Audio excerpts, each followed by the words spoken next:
द्रौपदी चीरहरण और श्री कृष्ण की असीम कृपा। मीठी वाणी चैनल में आप सभी श्रद्धालुओं का हृदय से स्वागत है।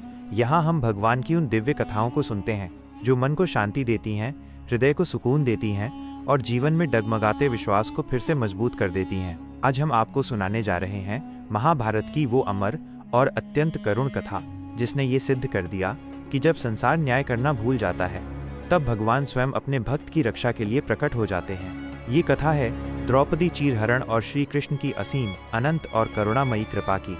हस्तिनापुर की राजसभा उस दिन असामान्य रूप से भरी हुई थी। चारों ओर राजसी वैभव था, पर वातावरण में एक अजीब सा भारीपन था। सभा के बीचों बीच जुए की चौपड़ बिछी हुई थी। शकुनी के कुटिल पासों ने धर्मराज युधिष्ठिर को धीरे धीरे सब कुछ हारने पर विवश कर दिया। पहले राज्य गया, फिर धन दौलत, फिर महल और वैभव। अंत में युधिष्ठिर ने स्वयं को भी दांव पर लगा दिया और वो भी हार गए।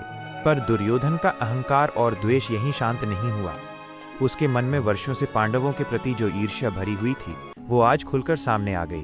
उसने कहा, यदि युधिष्ठिर स्वयं को हार चुके हैं तो उनकी पत्नी द्रौपदी भी अब हमारी दासी है। ये सुनकर सभा में सन्नाटा छा गया। क्या कोई स्त्री, कोई महारानी जुए में हारी जा सकती है? क्या यही धर्म है? क्या यही राजधर्म है? धर्मराज युधिष्ठिर सिर झुकाए मौन खड़े थे। उनके मौन ने जैसे दुर्योधन को और साहस दे दिया।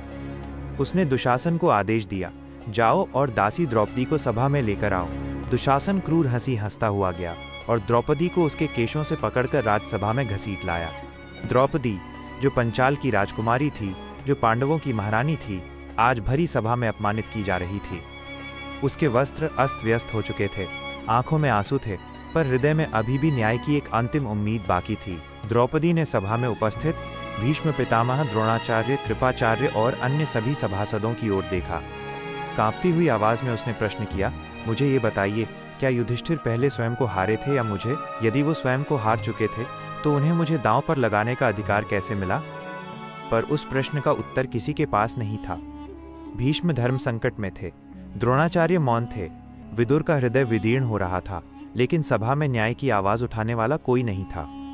उस दिन धर्म भी जैसे मौन धारण किए बैठा था। दुर्योधन ने इस मौन को अपनी विजय समझ लिया।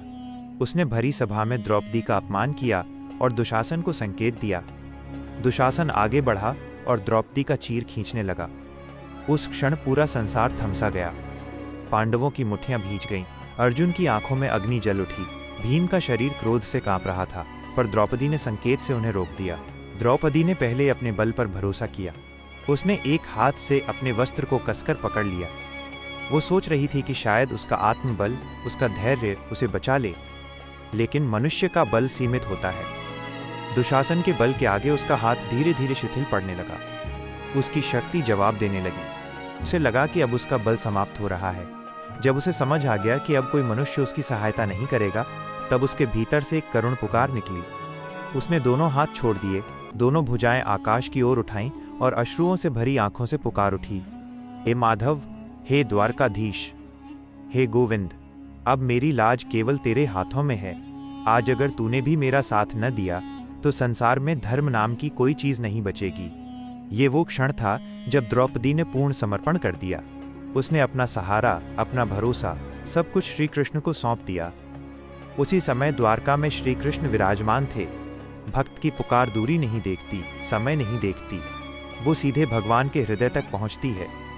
श्री कृष्ण मंद मंद मुस्कुराए और बोले, सखी, जब तक तू अपने बल पर टिकी रही मैं प्रतीक्षा करता रहा।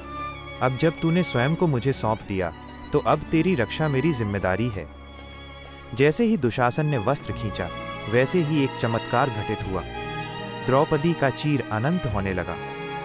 दुशासन खींचता गया, पर वस्त्र समाप्त होने का नाम ही नहीं ले रहा था। उसका बल क्षीण होता गया, श्वास फूलने लगी और अंत में वो थककर भूमि पर गिर पड़ा। सभा में उपस्थित सभी लोग स्तब्ध रह गए। ये कोई साधारण घटना नहीं थी, ये स्वयं भगवान की लीला थी। भीष्म पितामह की आंखों से अश्रु बहने लगे। उन्हें अपने मौन पर पश्चाताप हो रहा था। द्रोणाचार्य का मस्तक लज्जा से झुक गया। दुर्योधन का अहंकार चूर चूर हो गया। उस दिन सबने देख लिया कि जब संसार अन्याय के सामने मौन हो जाता है तब भगवान स्वयं अपने भक्त की ढाल बन जाते हैं। जब कोई साथ नहीं देता तब केवल भगवान का नाम ही सच्चा सहारा बनता है। मित्रों, अगर आपको ऐसी ही भावपूर्ण, सच्ची और हृदय को छू लेने वाली पौराणिक कथाएं सुनना अच्छा लगता है तो मीठी वाणी चैनल को सब्सक्राइब जरूर करें, ताकि भक्ति, विश्वास और भगवान की कृपा की ये कथाएं निरंतर आप तक पहुंचती रहें। ये कथा हमें ये सिखाती है कि जब तक हम अपने अहंकार और अपने बल पर निर्भर रहते हैं, भगवान दूर से देखते रहते हैं, लेकिन जिस क्षण हम पूर्ण श्रद्धा और समर्पण के साथ उन्हें पुकारते हैं, उसी क्षण भगवान हमारे जीवन में हस्तक्षेप करते हैं। द्रौपदी का अनंत चीर केवल वस्त्र नहीं था, वो भगवान की करुणा, उनकी रक्षा और उनके वचन का प्रतीक था। आज भी जो भक्त सच्चे मन से श्री कृष्ण को पुकारता है, उसकी लाज कभी नहीं जाती, क्योंकि भगवान अपने भक्त को कभी अकेला नहीं छोड़ते। अगर आपको आज की ये कथा पसंद आई हो, अगर इस कथा ने आपके मन को छुआ हो, तो कमेंट में अवश्य लिखें। जय श्री कृष्ण।